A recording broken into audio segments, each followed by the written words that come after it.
હર મહાદેવ મિત્રો, જ્યોતિષ ગણના પ્રમાણે 2026 માં શનિનું ગોચર નથી, તેથી 2025 ની જેમ 2026 માં પણ મેષ, કુંભ અને મીન રાશિ પર શનિની સાડાસાતી નડશે। સાડાસાતીનો પહેલો તબક્કો મેષ રાશિ પર, ત્રીજો તબક્કો કુંભ રાશિ પર અને બીજો તબક્કો મીન રાશિ પર રહેશે। સાડાસાતીનો બીજો તબક્કો સૌથી વધુ પીડાદાયક હોય છે અને આ એ જ તબક્કો છે જ્યારે જાતકને સૌથી વધુ દુઃખ અને મુશ્કેલીઓનો સામનો કરવો પડે છે। મીન રાશિ પર 2026 માં આખા વર્ષ દરમિયાન સાડાસાતીનો બીજો તબક્કો રહેશે।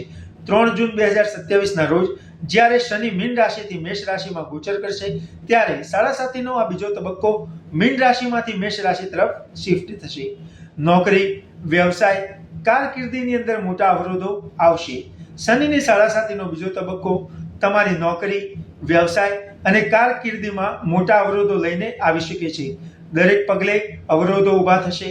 નિષ્ફળતાઓ તમને નિરાશા અને માનસિક રીતે તણાવમાં મૂકશે। સફળતા માટે ઘણી મહેનત કરવી પડશે। આ સાથે આર્થિક સ્થિતિની અંદર પણ થોડી ઘણી તકલીફો રહેશે। આર્થિક મામલે મોટું નુકસાન થઈ શકે છે, નફો ઘટી શકે છે અથવા તો આવક પણ ઘટી શકે છે। ખર્ચ વધશે અને પૈસાની બચત કરવી તમારા માટે મુશ્કેલ બનશે। રોકાણ કરેલા પૈસા પણ ડૂબવાનો ભય રહેશે।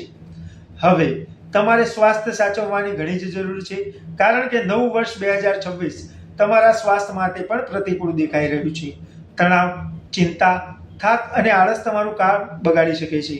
તમને માનસિક અને શારીરિક રીતે ઓછા સ્વસ્થ અનુભવશો। તમારે ઈજાઓ અને દુર્ઘટનાઓનું પણ વિશેષ ધ્યાન રાખવું પડશે। બીજા કોઈ વાહન માગીને ચલાવવાની ભૂલ ના કરવી, નહીં તો પછતાવાનો વારો આવશે। પારિવારિક જીવનની અંદર પણ થોડા કલેશ અને ઝઘડાઓ રહેશે। પારિવારિક જીવનમાં ખટાશ આવી શકે છે। વૈવાહિક જીવનમાં મુશ્કેલીઓથી ઘેરાવાનું રહેશે। નજીકના મિત્રો અને સંબંધીઓ તમને દગો આપી શકે છે। તમારા વ્યવહારમાં ચીડિયાપણું અને ઘર પરિવાર અને કાર્યસ્થળ પરના લોકો સાથેના સંબંધો બગડવાના રહેશે। બાળકો તરફથી પણ તમારી ચિંતાઓમાં વધારો થઈ શકે છે। હર મહાદેવ મિત્રો।